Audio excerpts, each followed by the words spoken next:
Hey guys, what is going on? We are in the zone. This is episode 167. I'm here as always with Giancarlo Aulino, Anthony Pagniello. Guys, today we're actually going to kick it off on a good note. We're going to start off with Mitch Marner. Guy's been an absolute freak. I just want to pull up the stats per month. I mean, in October, he only had 3 points in the first 9 games. Not too good. And then, of course, I just want to quickly look at January, February as a combined 35 in the last 20 games since the calendar changed to 2022. I guess I'll start with you, Pagniello. As soon as we saw the calendar turn, what do you think was the big difference in Mitch Marner's game that has made him just improve offensively? Not going to lie, the only difference that I see in Marner's game is that he's shooting it a little bit more. But I will say he was compared to what we're used to, he was a little bit off. He was still producing points, but now, since the calendar turned, he seems to be on his game. Everything seems to be clicking. He looks like the Mitch we all know and love. And he's rolling right now. He's a good player, eh? Oh, yeah, good pro. What happened to all the Mitchie slander that everybody was spewing ever since the playoffs ended and the season started off not so strong? And I guess Mitchie took it personally, pulled a Phil. You think it's my fault, and I turned it around. He's a good pro. I like what he's doing. I know he got the 6 points on Saturday night, so obviously that factors into here, the 23 points. But even without that 6-point game, he's still rolling, and I think he's playing up to that contract. He's playing up to his potential, making his line mates better, and looking forward to see Mitchie, how he's going to close this year. Looks promising. Now, a lot of people talk about Auston Matthews as a top 3 player in the league this year. He's been great, but I want to tell you guys the statistic that proves how important Mitch Marner is, at least this season. In wins, in 31 of our wins this year, he has 20 goals and 52 points. And when we lose, which is 11 of the games, he has 1 goal and 3 points. So I don't want to say Mitch Marner is a top 5 player in the league, but you just did. This guy he's undervalued so much. Like I mean, we've been talking about Kadri, we've been talking about McDavid, we've been talking about Draisaitl for majority of the year. Nathan McKinnon's taken maybe a step back this year, but in terms of Mitch Marner, when you think of production and how important he is to this team, I don't know. He might be scratching top 5 this year. I can't really name you 5 wingers that are better than Mitch Marner this season, and that's a guarantee. But I do want to talk about that game on Saturday. I mean, we started positive. Now it's going to be kind of like a mixed bag. The Red Wings and the Leafs. Now, I thought this game was going to be relatively fun. I didn't see there being 17 goals in the game, but Aulino, I'll start with you. The Leafs were up, what was it, 6-1 going into the third period. The Detroit Red Wings, it was 7-2 going into the third period. 7-2 going into the third. What were your initial thoughts? Because we're Leaf fans. We know that the Leafs have blown stupid leads. Earlier in the year, they blew a 5-1 lead. When we were up 7-2, now be realistic here. Did you realistically think it was done, or did you think the Leafs would pull a typical Leafs here? Oh, yeah, I thought they were going to pull up a typical Leafs. As soon as I saw the 7th goal, and then I changed the channel, went out, get a coffee, come back, and I'm looking at the score app, and I'm getting all these notifications that, there's a goal Detroit scored. I'm like, okay, maybe they got one back. I get another notification, they scored again. I'm like, you got to be fucking kidding me. They're scoring all these goals now. I turn it on. The game's really close. Detroit's scoring on every shot. And then Toronto gets one back. And before you know it, it's 10-7. I'm like, man, they just narrowly avoided a disaster. Can you imagine if the Leafs blew this lead against Detroit? We never hear the end of it. So thankfully they didn't. But yeah, I was kind of worried a little bit during that whole game. I think when it was 7-2, I'm like, yeah, we got it. It's over. So I flipped back to the Raptors game because the Raps were getting killed, but I'm like, let me just watch some of the young guys. And then I get the update on my phone. I check maybe 5 minutes after I changed the fucking channel, and I see 7-5 after being 7-2.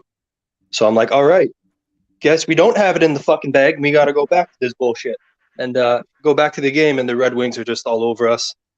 And I don't know. I thought we were going to blow it as they were coming back. But when I saw 7-2 initially, I'm like, yeah, like, come on. We're not losing this game. The funniest thing about this game is Mitch Marner had 4 goals. Auston only had 1.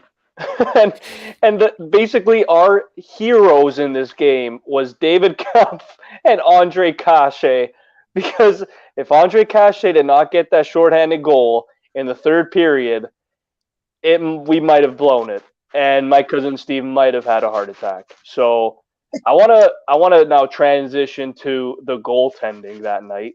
I mean, I don't think I've ever seen a goalie get pulled and then go back in the game after the fact. So I'll start with just what were your guys' first initial thoughts when you saw Nedeljkovic go in, get out, Grice goes in, gets pulled, and Nedeljkovic goes in again? Because, dude, honestly, I don't think I've ever seen that before, and I've been watching hockey for like 22 years. So what were your guys' thoughts on the goaltending performances? Just god-awful. Oh, man. It was laughable. When it was happening, I forgot who actually started the fucking game for both sides. And, like, they did it for the Leafs and we were winning. And I'm like, I don't think I've ever seen that in my life before. So it was just funny. It was a weird fucking game. It was a unique day. It really was. Because a lot of teams, they do this every year where they'll have a night where they score 8, 9, 10, and the Leafs did. But they don't almost blow it in the fucking fashion that they did. So having all those goalie changes on top of it, this game is one for the history books. Yeah, and then you have to identify, like, if you're the coach, what goalie are you going to run with down the stretch? And I don't think they have an answer now. I know Mrazek's contract, they're probably going to look at trading, but like Campbell's in the last year of his deal before the season started. Everything's looking good. He's going to be the guy they're going with when Anderson leaves, and he's only making a little over $1 million, so that's a steal. And now the last few months, like before we started recording and Chris was bringing up his numbers, like, holy shit. Can you imagine his agent right now probably pissed off? Like, we should have asked for the contract extension and worked that out before Christmas, because if anything, his numbers going down a lot with the last 2 months of performances that he's had. Yeah, and that'll make me transition into Jack Campbell specifically, because since January 1st, and by the way, he opened the calendar year with a 6-0 shutout against Ottawa. So he's only had, and this is the scariest part, and Pagniello, this is why I really, really harp on what I'm going to say next. He only has 4 quality starts since January 1st. Now, I know before that he was a god, basically. He was challenging Markstrom week after week for the best save percentage in the league. Now he's not even in the top 10. But he still had a 917, but he had like a 941 before. We know he's not going to do that. But the fall off to about an 890 for 2 months, that to me is so concerning. Now, I'm not saying get him out of town. I'm not saying this is like, I've heard on numerous podcasts, numerous radio shows. This guy is very similar to James Reimer. This is a lovable guy in the city. No one really hates him. You really try and go for this guy. But the last 2 months have just been so dark. And I know the trade deadline is looming. It's coming around the corner. Jake Muzzin is now on the LTIR. The Leafs are trying to pull a Tampa. I get it. But we've been linked to names like John Klingberg, JT Miller, Pavel Zacha. I know you're going to laugh, but Pavel Zacha is in there just in case. A little cheaper option. What are your thoughts on the Leafs potentially going out full panic mode and potentially getting another goalie? Can you see Kyle Dubas doing that, or do you just ride out Jack Campbell this year and see what happens with the contract offers? I don't even know what he can do, though. Can he make a legit move for a number 1 goalie at this time? I know with all the guys on the Leafs, if he really wanted to, he could. But I think if we do another move, it'll be a Carter Hutton-like move again. I don't see him doing anything drastic. Based off the way Campbell's been throughout the year, I think they'll ride him. and probably just hope that he's going to come out of his slump, because the first half was magnificent. The last 2 months, honestly, I don't have a fucking answer. I don't know what the hell's going on. So I would like to ride him. Yeah, maybe they might get another guy for depth, but we'll see. Yeah, I'm with you on that. Like, if you get Fleury, like we've seen in the past when Fleury's on a similar team in Pittsburgh, and like it doesn't always go his way. Like I know in Vegas he was unbelievable, but I think Fleury will probably likely see him go to like Pittsburgh again, or like I know Vegas was thrown around, but I doubt he'll go back there. I think Pittsburgh's a likely option, but like for the Leafs, they should just go after every forward they can, every big name offensive guy, and just add scoring, because you know the team you already have is gonna have maybe one of these games where it's 8-6, 10-7 in the playoffs. So if you got any more offensive guys, it only helps you. So I think if I'm Dubas this year, instead of going after the truculence, go after more skill, and if you can get another top six to go into like the third and fourth line, I think you're set. Yeah, I really like that move too. It's just I feel like I'm very concerned with Campbell. I know he can probably get out of this, but I mean, 2 months ago we were saying that he's better than Anderson, and it's not looking like that's the case. At least not right now. But right now it's looking like the only two goalies that are relatively available. I have the trade bait list here, and it's Fleury and it's Goudobin that are the two top goalies that are on this list. So yeah, if I'm the Leafs, I'm not going. You realistically can't get Fleury at this point at $7 million. But so Aulino, you say skill. There's a couple intriguing names here. There's JT Miller at 5.25, which I think is an absolute steal of a contract, just based off what he's been doing this year. He's exactly at a point a game with the Vancouver Canucks. Max Domi, another guy, a Toronto native. I could maybe see him coming here. I know a lot of fans would love that move.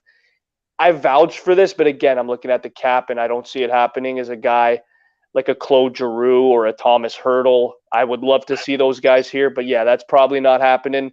I'll start with you, Pagniello, here, because I know that our D recently, we've been allowing a shit ton of goals, and now it's not all Jack Campbell. The D as well has not relatively been doing so well. Lyubushkin's looking a little slow. Sandin and Liljegren, they're still making a lot of mental, like rookie-type mistakes. If you're the Leafs, now the top two guys on the trade bait board are Chychrun and Chariot. If you're the Leafs, which one are you going after? Oh, Chychrun. I'll pump tires on Chychrun all day.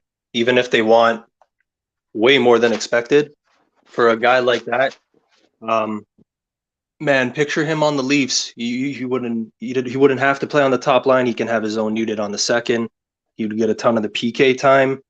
It would basically be him and Mo going back and forth. He's still, what draft was he? How old is he? Like 24, something like that. For me, the beauty of Chychrun is he's only 23 and his cap hit's at 4.6 for 3 more years.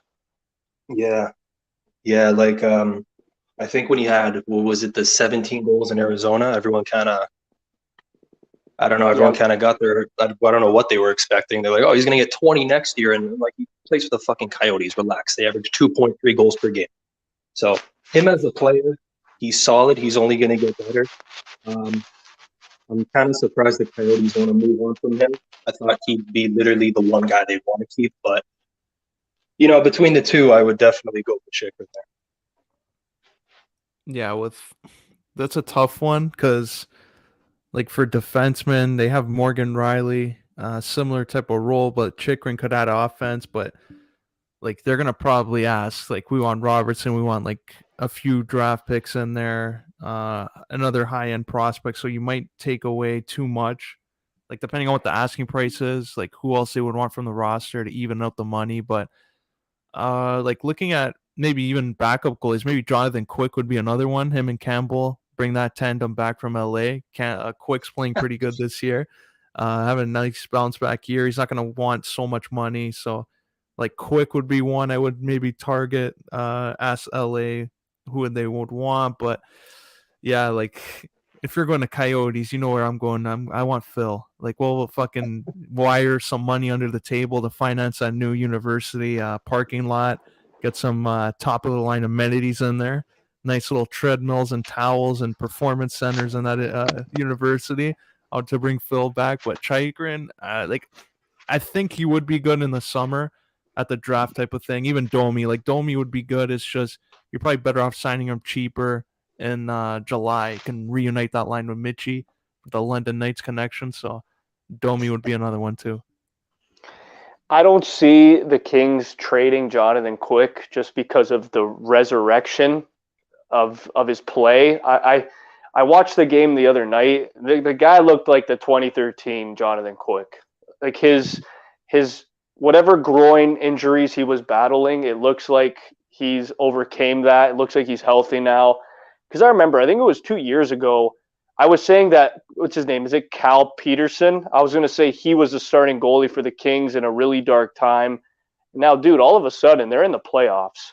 So if I'm the Kings, I'm leaving Jonathan Quick there. He might win the Bill Masterton, just like the comeback player of the year. Just amazing stats, what we've seen from him. But in terms, I got to ask this question. Nick Robertson. He's barely playing. He's playing 6-7 minutes. If you're Kyle Dubas, can you just send him down, or do you see him being a part of that trade package? Because, man, if you're only going to play 6 minutes a game, I really don't know if that does anything for your development. And you can't take Bunting off the first line. He's been unbelievable. That's a good guy. No, it's not good for his development. It's bullshit. But I don't know. It depends the package he goes in. Because if we're talking a guy like Chikrin, I think it's going to have to be more than Robertson and picks. Because that's a guy that could potentially be in your top 4 for the next however many years. So I don't know. You think, honestly, I don't want to say it, but do you think they'll Jeremy Bracco him? Oh, man. Oh, man. I want to say no, but I will say they could Andreas Janssen him, which is very similar. It's just like add 2 years of pro experience, but I do get what you mean. Yeah, you know what? I'll say yeah. I don't see him staying with this team unless, and I've been saying this week after week after week after week, unless Kerfoot gets traded. Maybe you can put him where Kerfoot is, but other than that, just the way that the top 2 lines have been rolling, Nylander has been amazing.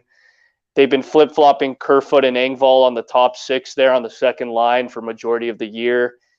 I don't know. It depends, because I know Sheldon Keefe really loves Mikheyev. I don't know if you want to maybe have Mikheyev be a healthy scratch a couple games, but we all know he'll dip if that happens. So I guess at that point, we got to ask ourselves, is it Mikheyev or Robertson? Which one would you rather have? And obviously it's Robertson, but as of right now, I really don't know if the front office agrees with that. Yeah, Robertson is similar to what Janssen, sorry. Because I know, just watching some of the Marlies games, the past couple of weeks that they show on TV, you can tell he's too good for that level, kind of like what Janssen was, but then when they get called up, he's hardly playing. So if you're not even going to put him in your plans long term, just better off trading him while his value is pretty high and get the most out of him, package him up. But if you start playing him, he could realistically, before he got injured, he was already being talked about as playing with Tavares and Marner, those kind of guys in the top 6. So it's not crazy to think he can get back to that. But if there's a guy on the Marlies I would consider moving up, it's Josh Hosang. Get him with Tavares, get the Islander connection back, give him a chance. Want to represent the country in the Olympics. I think he deserves it. So I go Hosang and try to boost up value for Robertson as long as you can up until the deadline. Hosang! I just want to see 4 of these guys go in a Michael Grabner-like deal, and then 3 of them will turn out to be amazing 6 years later, like Carter Verhaeghe. Oh, don't get me started on that man. guy. Verhaeghe and Marchment. What the hell? Guy's unreal. Marchment, forgot about that too. Holy shit. Dude, he's looking like a Jamie Benn some games. It's hilarious. I'm like, holy crap, we had him. No way. Oh, yeah, we've struck out a couple of releasing some of those guys. But, yeah, Nick Robertson, he brings some value. I don't want to say Bracco, because Bracco, at the time, yeah, he brought value, but he was undersized. he did have the stats.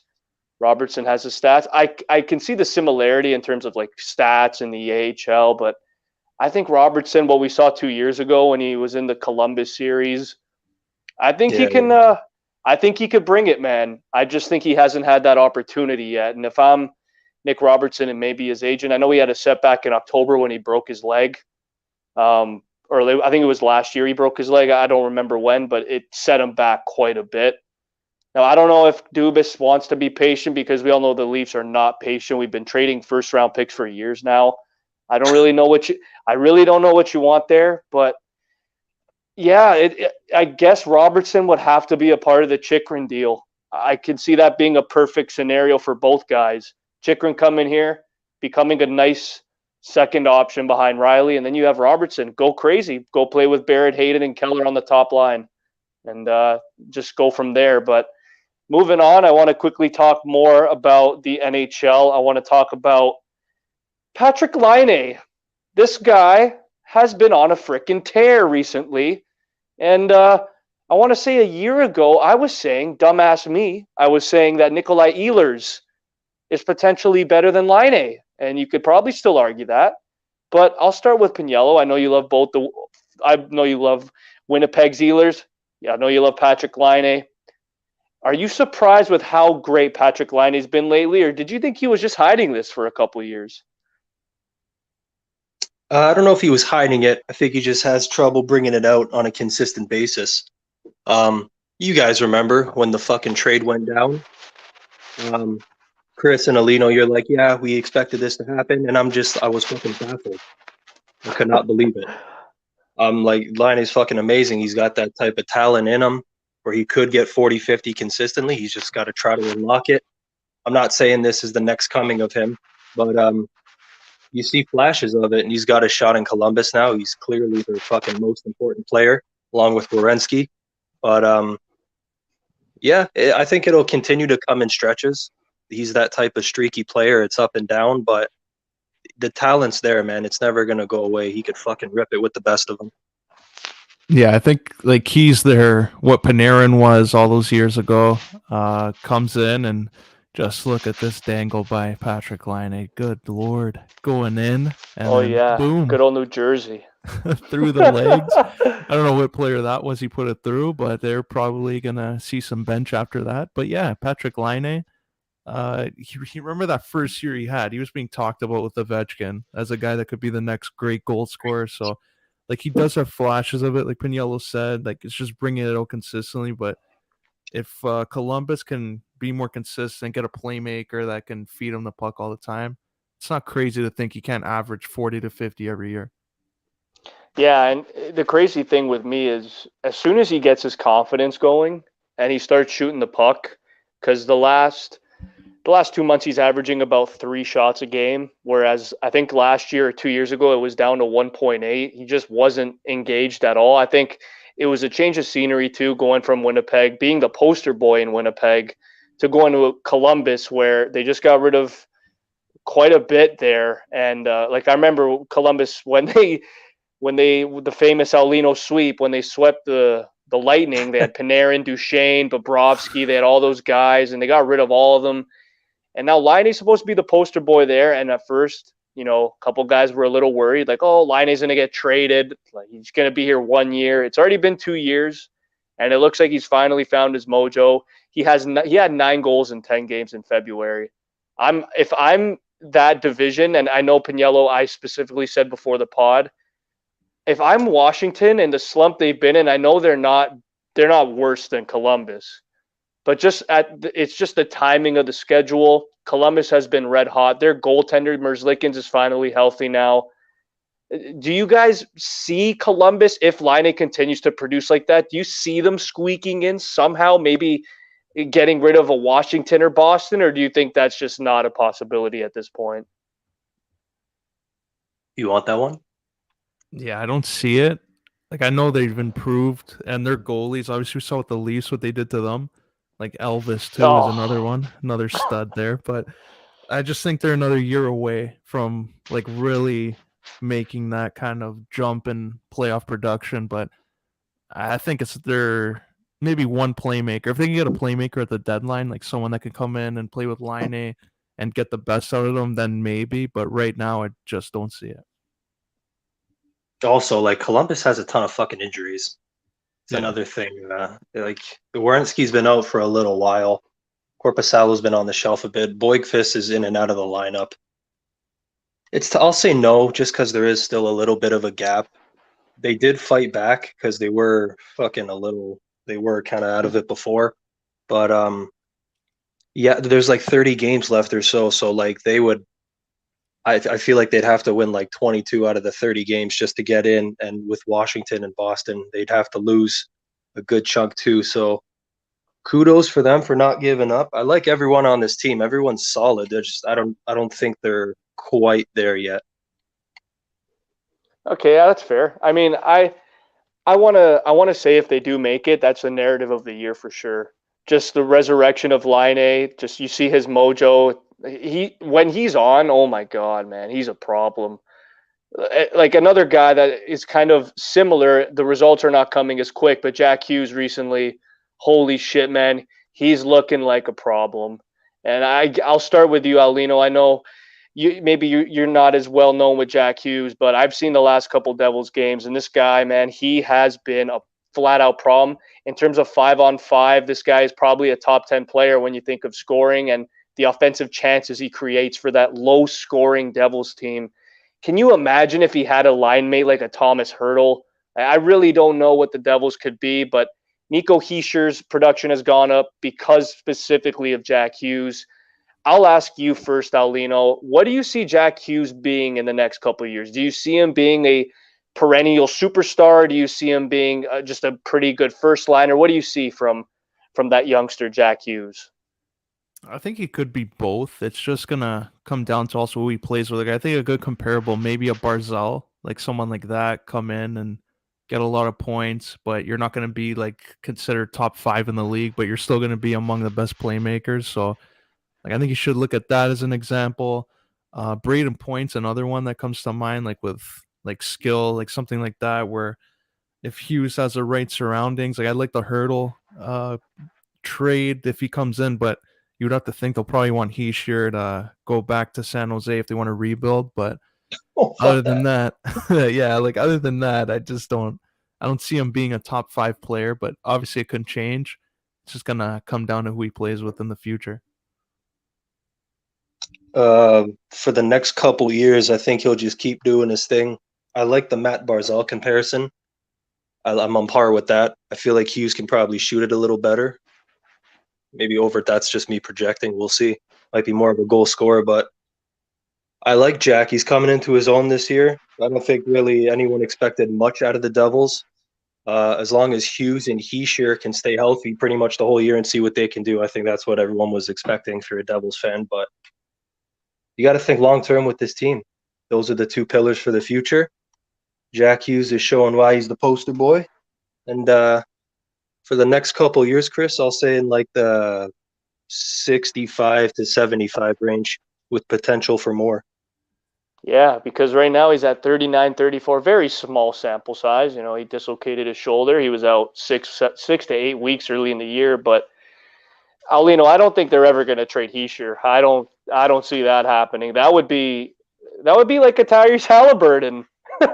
It's kind of out of left field. But transition now. I'm going to go to the NBA real quick because the Lakers have won 3 games in their last 10.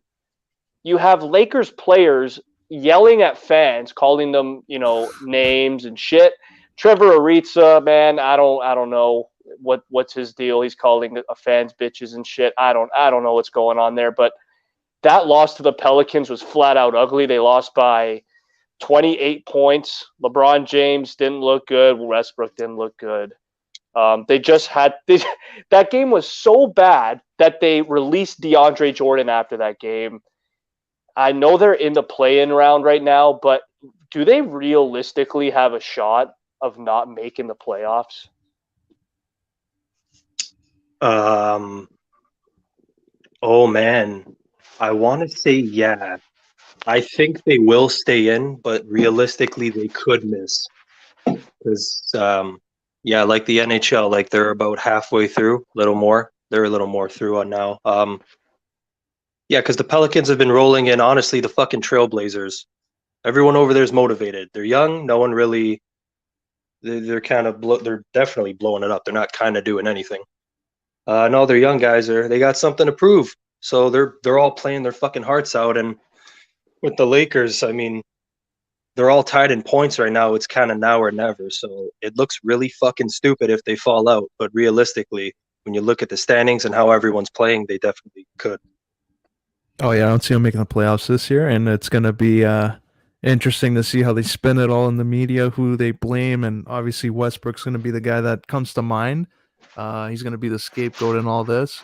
Anthony Davis, everyone's gonna ignore that he's injured every other week, but yeah, he's getting up there. He's a good player, right? So they have to address that issue, being healthy. Maybe they got to bring a new performance athletic trainer, whatever the hell that's called, to come in the room and make sure these guys are healthy, but.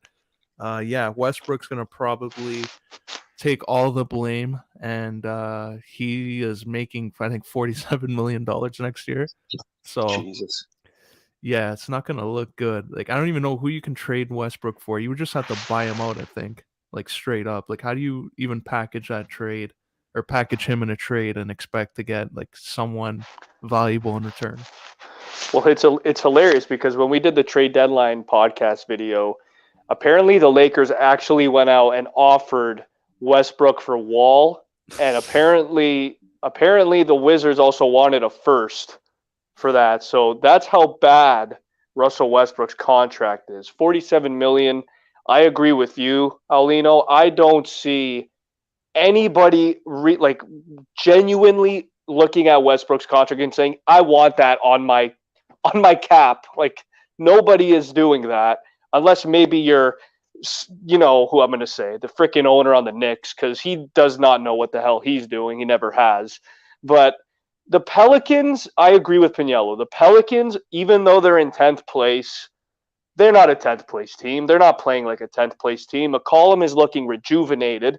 He's having a career stretch right now. JV, we all love JV on this podcast. He's a beauty. And then, of course, Brandon Ingram is just consistently that second option now.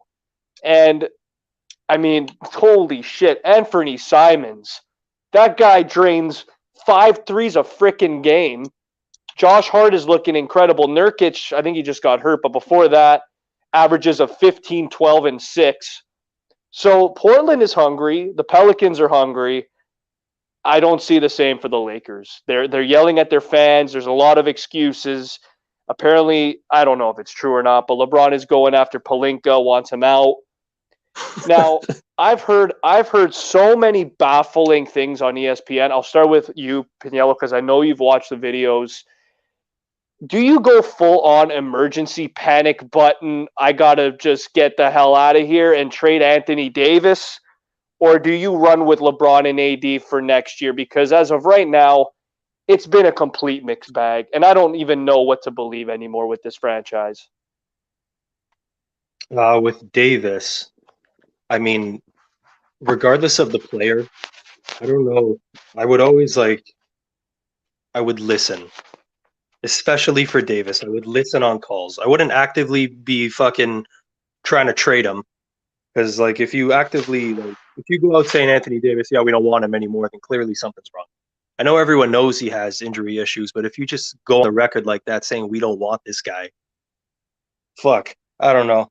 But obviously everyone knows he's an amazing talent. I would listen on calls for him because he does play half the year. He's superstar when he's in, but it's not always reliable. I'm not saying blow it up, but if the discussion's there, why not have it? Yeah, I agree. If you're able to make it work cap wise, I'd definitely look to trading for him. Yeah, and the funniest thing too with this team is they're barely playing Talon Horton Tucker. And 2 years ago when he was in the bubble, the guy looked like almost a future superstar. And maybe not superstar, but a great second, third option. And Frank Vogel has not capitalized on Horton Tucker's talents. Clearly, he's only averaging about 25 minutes a game. Carmelo Anthony, for some insane reason, I love, Pagniello, I love Carmelo Anthony, one of my favorites ever. but there's no way this guy should be playing more than Talon Horton-Tucker, at least right now. There is no way. Even a guy like Malik Monk, who's basically the only bright spot this year on this team, him and obviously LeBron James averaging 29 points a game, but Malik Monk is only playing about 26 minutes, and he's scoring like 13 in those 26 minutes. So if the stats speak for themselves, do you maybe put Malik Monk as a starting shooting guard? Because at this point, you gotta diddle with the lineup. I know we've heard Russell Westbrook coming in off the bench. You have Avery Bradley start at point guard, LeBron James at point guard, and of course, Pagniello, I'll start with you. Our boy Stanley Johnson, now a member of this team. He's been an absolute rock defensively, but their defensive rating is still bottom 10 in the league.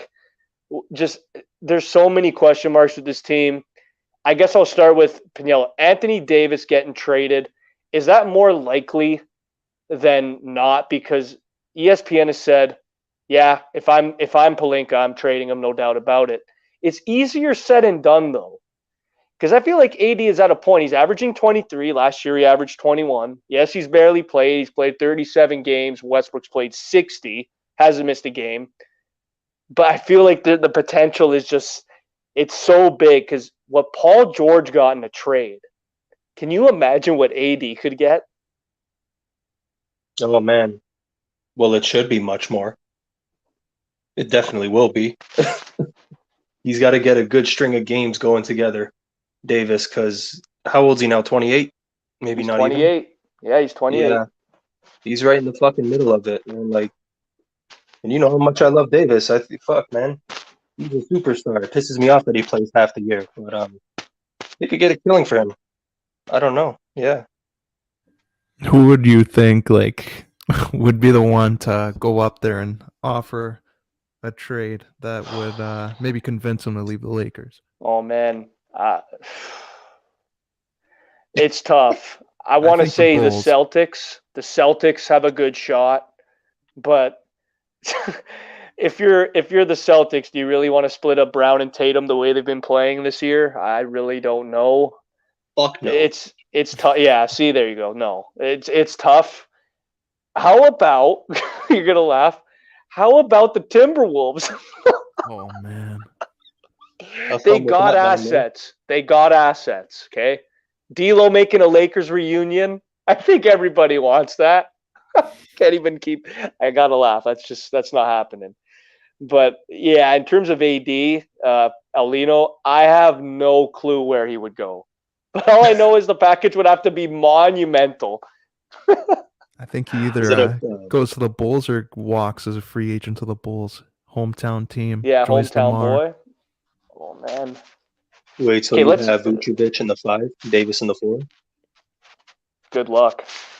Oh, fuck that. I don't want to play them. Okay, now, Aulino, you say Chicago. Let's say he doesn't walk. Let's say the Lakers aren't patient enough with that. What the hell is the return from the Bulls roster? Zach LaVine. Oh, man. Straight up? Yeah, because then you would have Lonzo, DeMar, and then a front court of Vucevic and Davis. And they get to score the Lakers to do whatever, play with LeBron, good luck, and hopefully turn into a good player and a good pro. Should get Lonzo back. Yeah, I was going to say, I don't think they would accept LaVine for Davis, even though LaVine is 3 years younger than him. I feel like maybe Lonzo and LaVine for Davis. Maybe that could happen. You gotta throw Kobe White in there probably, and package it around him. I think. Maybe, yeah, or a Patrick Williams. It depends, but I do like that starting point there with LaVine. That I mean, you think about it, that sounds pretty good.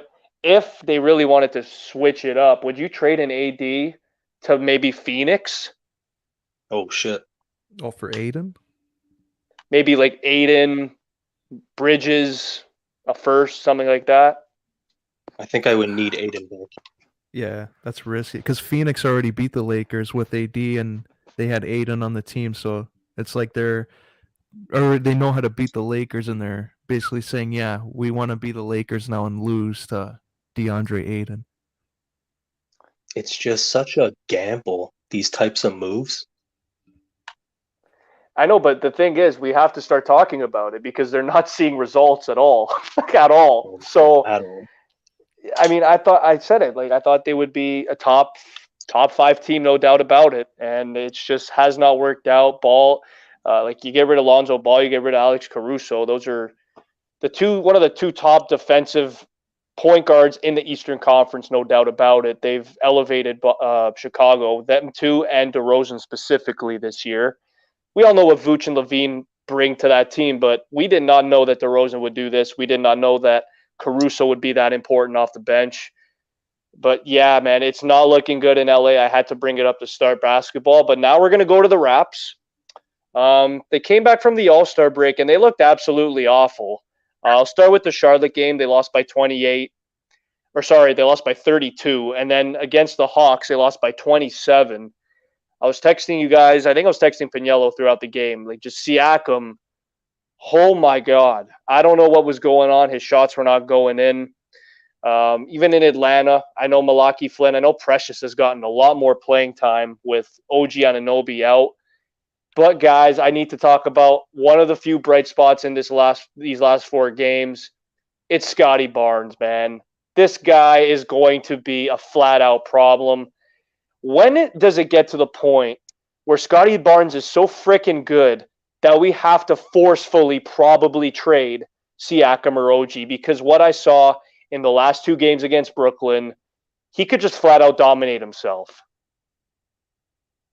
I don't want to fucking hear it yet. We're rolling right now. We're in the good times. I don't want to think about trading one of our forwards. Well, you know what? It could be coming soon.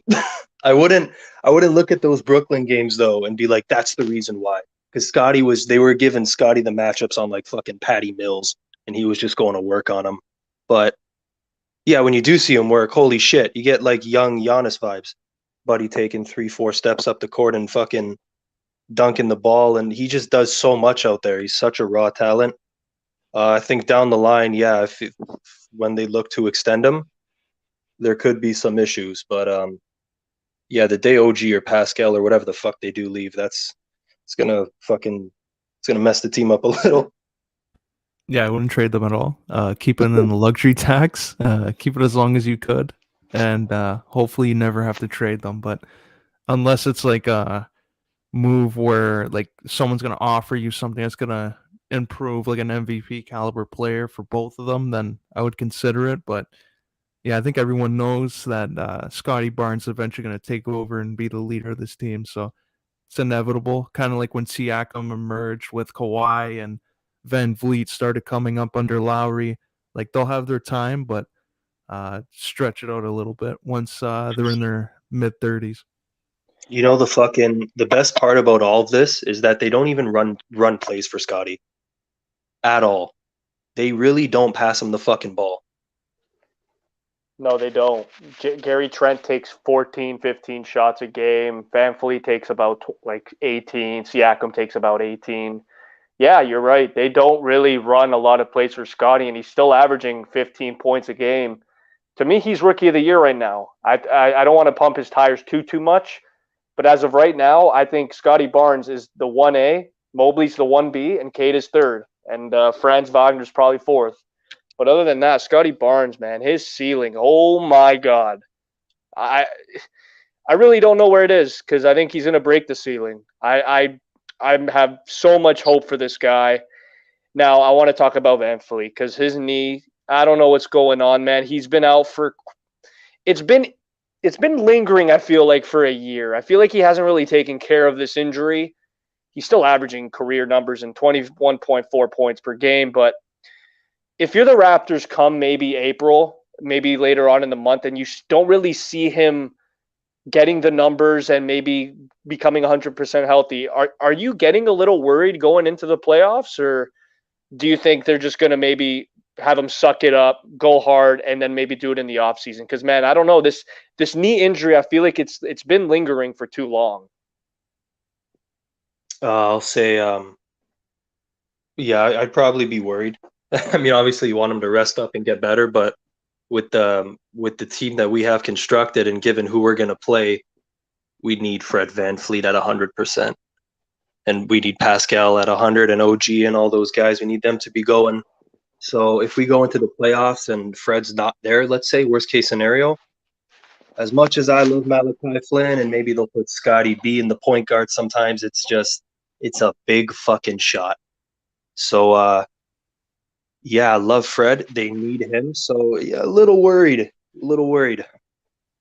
Yeah, I think a week before the playoffs, just manage his minutes. Like, don't give him 30 a game, go to like 20, and then like rest him a few games before. So I think we'll probably see if it lingers that long. They'll probably 2 weeks before we'll start seeing him less and less in the lineup, and then hopefully come playoff time he can be 100% again. Now I want to talk about that game last night though. Goran Dragic, and he played 5 games with us, started 2 of them. You know how that went down. He wanted out. We all know he wanted out. What were your initial thoughts? Do you think he deserved to get all those boos, or do you think we were kind of being a little petty there? Ooh, I'll go with the petty one, honestly. Yeah. Because he, like, again, I want to say when we first started doing this podcast, he was probably one of the most respected players in the league. So I actually saw some highlights last night, and I saw one guy specifically, when Goran Dragic went in the game, he was clapping for him. And he was saying, you know what, like, no matter what, yeah, he didn't want to be here. We respected it, but this guy has been in the league for a very long time. For goodness sake, he played with frickin' Steve Nash. That's how long Dragic has been in the league. He was one of the most respected. I don't know if it's just our fan base. I don't know if other fan bases don't like him. But I feel like maybe it might have been a little much, but we are a rowdy fan base. We're very rowdy, very passionate. I expected it to happen, but at the same time, yeah, when it was happening, I was laughing like crazy. But like, it was literally just from that initial day when he got here.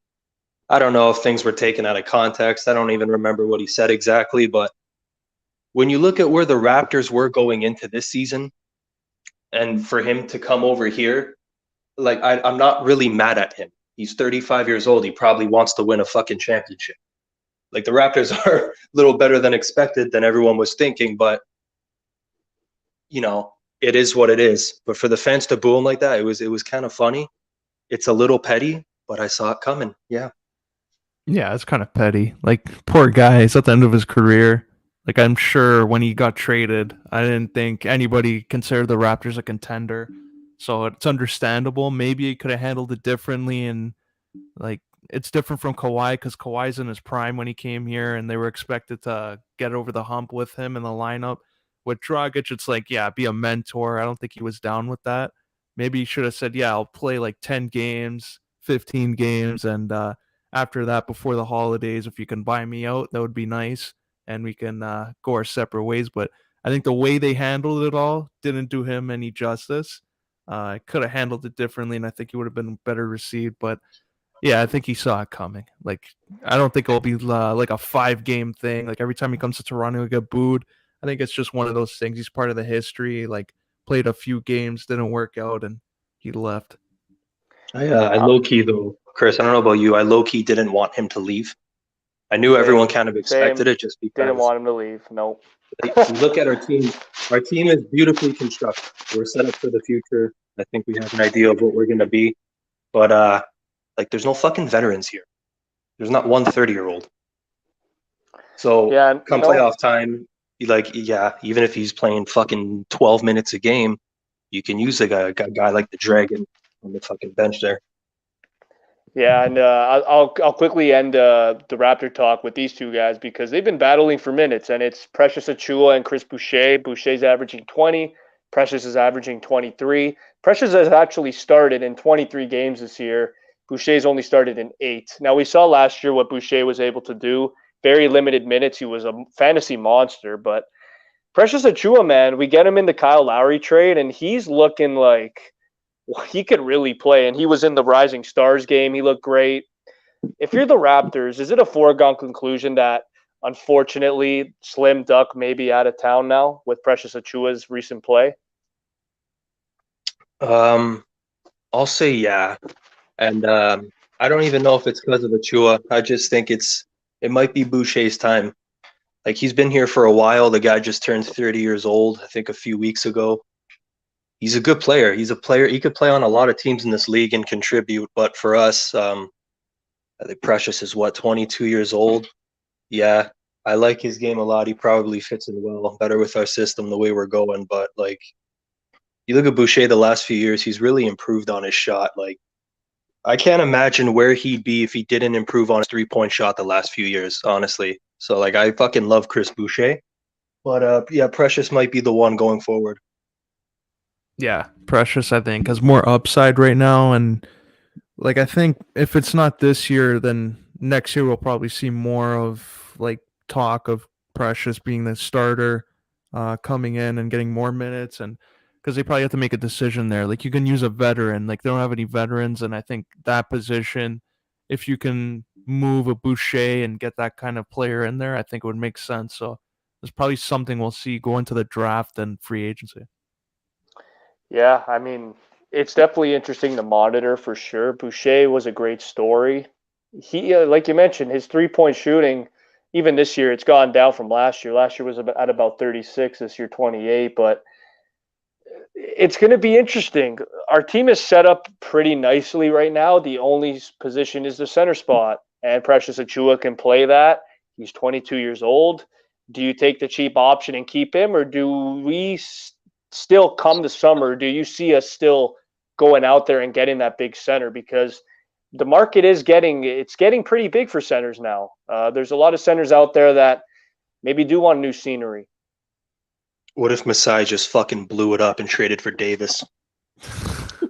Oh man, Imagine. I don't see it. All right. What centers though? Because like, give me some names here. Well, I know for sure. I saw an article the other day that Christian Wood is not happy in Houston. So, I mean, if I'm the Raps, I'm circling his name for sure. The cheaper option, DeMarcus Cousins, he's looking pretty damn solid off the bench, but he's not going to start. He's not a starter by any means. I want to say a guy, dude, it's crazy to say, but it looks like the Atlanta Hawks are having trouble with John Collins. It looks like the contract talks are not going well there. So if I'm Masai, work your magic, try and go and get John Collins, and we're probably immediately a top 5 team in the East next year if we get him. So those are a couple names that I've seen. I don't know so much in the West, but I know those 3 specifically right now, they're available, I'm pretty sure. What the hell does John Collins want that Atlanta can't make it work? I think it's due to the fact that Gallinari and Bogdanovich are making so much money. And I feel like, again, if you're John Collins, you're younger, you're better, probably wants what AD's making. If that guy's available, oh man, I would put the Raps and the Celtics in that one to at least make a push for it. So those are the. It still boggles my mind. He shouldn't be available, honestly. But yeah, I think the Raps and the Celtics should go for Collins if that's the case. How about a guy like Mitchell Robinson? That guy was man. Boom. I don't even know what he is yet. He's like a poor man's Gobert. How about JV? Reunite him on the Raptors. Well, that would be fun. Too good to be true, though, but that would be fun. I think I would take a stab at Robinson though, because I don't think they'd want too much at him, and I think the general idea out there is that he hasn't performed up to what people think, but the Raptors have serious fucking issues with rebounding because we got Pascal in the 5 at times, so Robinson could be a quick fix. Yeah, they're also in a vulnerable spot, the Knicks, because we've been talking about it. They're rumored to get Zion. They're rumored to blow it up. Oh, Robinson is probably one of those guys on the way out. So if we're the Raps, capitalize with those rebounds because, like you mentioned, Precious Achua is not the greatest rebounder. Chris Boucher is not the best rebounder.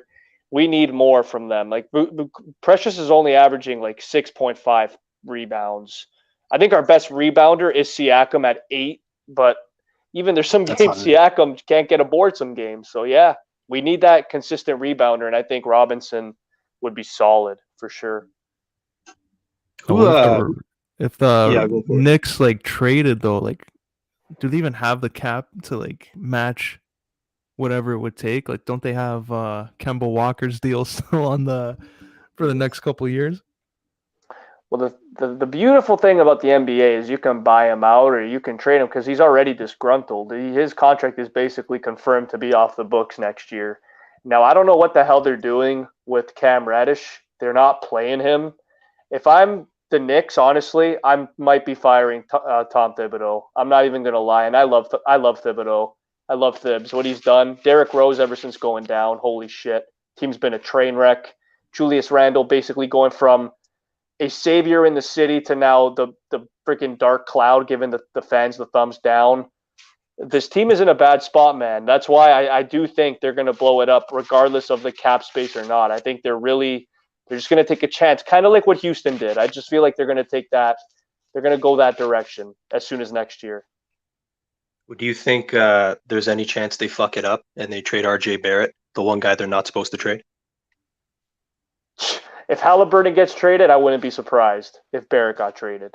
That's all I'm going to say. Because I think Randall's great, and wherever he is, he will put up stats, no doubt. But to me, that's RJ Barrett's team. I don't really give a shit what anyone on ESPN says. They fucking pump Randall's tires. Barrett's the future. He's always been. He keeps getting better. That's the fucking guy. If the one thing the Knicks got to do is not trade him, they're going to go out and fuck the whole team up. That's my opinion. Yeah, I agree. Definitely.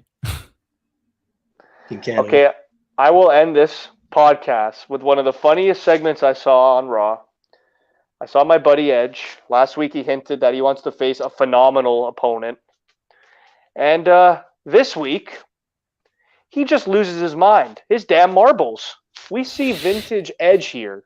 2009, 2008 crazy Edge taking on The Undertaker. That's what I got. That's exactly the Edge I got here. We got what I've always wanted, Pagniello. We got the double turn on Raw. AJ Styles is now looking like the babyface. Aulino, we've been harping on it for months. Why is AJ still the heel? Make this guy the face. He's finally going to be a face in a marquee match with Edge at WrestleMania. I'm gonna end the podcast. What the hell are your thoughts on this? Because just like last year, we're getting another Edge dream match for Chris. Let's get it.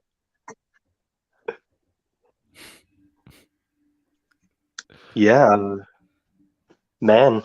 I mean, Edge said it in his promo. It's WrestleMania time, and he's got nothing going on. So I think that was the best opportunity to cut a vintage Edge promo and turn heel. So seeing that shit happen kind of set me back 15 years. Thought I was a little kid again. With AJ Styles might be the perfect fucking opponent. I mean, there's a lot of perfect opponents for people out there, but I mean, I'm sure Edge has been daydreaming for years about going one-on-one with AJ Styles, and now they're going to have a fucking crowd to do it, not like the last couple years. So, yeah, the build for that's going to be amazing. The double turn's always fun. Oh, it's incredible. Can't wait. Yeah, I think it's a perfect fit here because Edge, he was always saying he wanted to wrestle AJ, so he gets his wish, and at least we're going to get a good build up to it. I know it would have been okay with the face versus face, but Edge is a heel. Look at this face. This is what we're going to see now going into WrestleMania, so I'm all for it. And I think they'll still have it, like, regardless who wins, I think they'll both be protected in a way where, like, whoever loses a match won't be, like, going down the card and their career will be done. So I think they'll probably steal the night if they're on night one, and night two, and if they are on night two, it could be interesting. But yeah, AJ and Edge, solid build, and should have a solid match. I'm going to end by saying this. AJ Styles Edge, probably match of the night at WrestleMania. But does this AJ Styles face turn catapult him back up to the main event scene after this program is over? Because, man, I see it. I smell it. I see AJ versus Roman down the line, and I can't wait. That's my pick. I don't know. Do you guys see him maybe going at catapulting all the way back up to vintage AJ Styles 2017 or what? Oh man, I fucking hope so. I'm not gonna say he's been floating the last little while. He's been doing good work, but he hasn't really been, in that prime time spot. If he's got a fucking month or so to deal with Edge and put on some sick work, I don't know how that doesn't catapult him, honestly. So I'm gonna say yes to that. Yeah, I'll say yes to that. I think finally turning face, like he was in that whole tag team thing with Omos. I think that lasted too long. Should have split them up at the draft, but after this, I think he might go to SmackDown, or Edge will go to SmackDown, and can finally see AJ as a face again in the big programs. But just speaking of a big program that can steal the show, you know what other match is going to steal the show at WrestleMania? Right there. Oh yeah.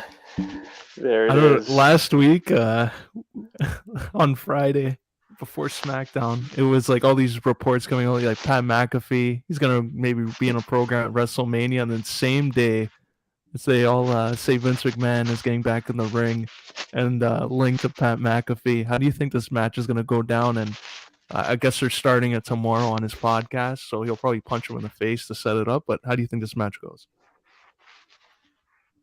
Oh my God. I'll be terrified, honestly, watching it. I'll be laughing. It's going to be a fun ride for sure, but the man is 76 years old now. So I know he's probably still jacked to shit. It's Vince McMahon. He's been jacked forever. I'll never forget the WrestleMania 22 bout. He was way bigger than Shawn, like way bigger. It was freaking hilarious seeing that. But yeah, this is almost that's 16. This is 16 years later.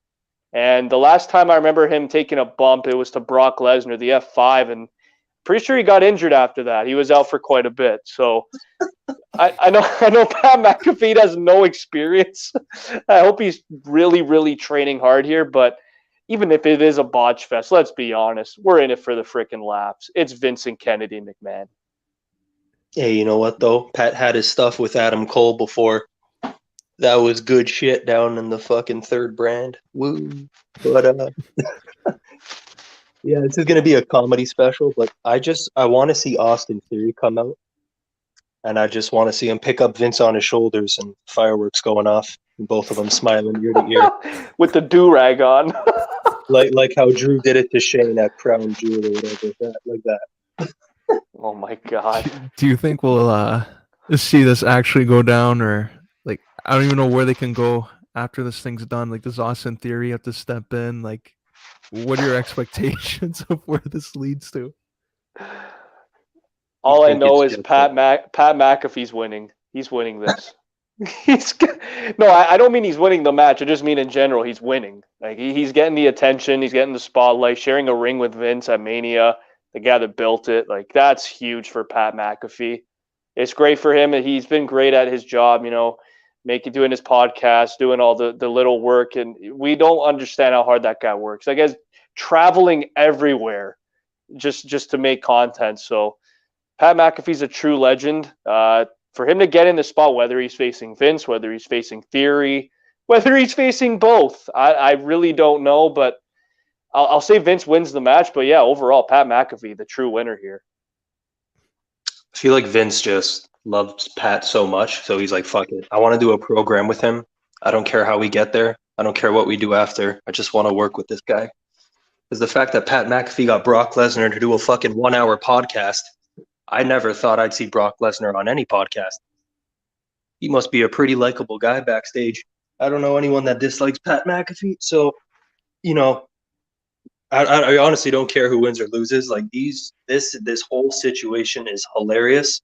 Everyone wins. Do you put this on night one, or like let's say Stone Cold's wrestling again? Do you have it on the same night as that? Do you think that would overshadow it? That would be perfect because they've been linked forever. I feel like it would be appropriate to maybe separate Austin and McMahon if they're on the same show, but you could also counter argue that in saying, well, you could even maybe put them back-to-back segments. You could maybe even before Vince McMahon leaves, let's say he wins the belt, Stone Cold's music could hit, and he could just start walking down, and he could just meet Vince McMahon halfway. You have the cameras rolling. That's another WrestleMania moment right there. They haven't seen each other at a WrestleMania in freaking I don't even want to count how many years, maybe 20 years. So that would be a story in itself. But you say Stone Cold's wrestling at WrestleMania. Who the hell is he going to feud with? Kevin Owens, buddy. Looks like it Boom. got started. Stunner versus Stunner. I like it. There it is. That's freaking massive for Kevin Owens. Holy shit. Nice. That's another one, too. That won't be a long one. That's for the entrances. And look at me. I'm taking on Stone Cold Steve Austin. And then, boom, I'm getting stunned. Took a solid bump, and it's over. Good Okay. shit. Now we got to cut the shit. Because now AJ Styles has his moment. He's now the babyface. You get Kevin Owens now feuding with potentially Stone Cold. There's one guy left that you guys all know who I'm going to bring up now. He doesn't have a WrestleMania match. Pagniello titled him Mr. WrestleMania. Seth frickin' Rollins. What the hell is this guy going to do? Oh, man. It won't matter because whatever it is, it's going to be 5-star. Love the confidence. Maybe insert himself in the main event, or Oh, yeah, I he love faces that. Cody. That's the only thing I can think of. He gets those matches, though, Seth. He would face Cody. Those one-on-one interpromotional bullshit type matches. Batista versus Umaga. WrestleMania 24. Interpromotional. Like he put on the clinic with Cesaro. He put on the clinic with Triple H. He put on the clinic with KO the other year. Fuck, throw him anyone. Oh, my gosh. I would love to see Cody. I'd love to see Cody before Mania. Would it be the night after? Or right That's what I want to see. I want to see the night after. But you never know. Could be before. There it is. Boom. But anyways, that was a nice podcast today. Very, very long, but we got this. This was episode 167. I'm here as always with Giancarlo Aulino, Anthony Pagniello, signing off. Have a good one, boys. Till next time.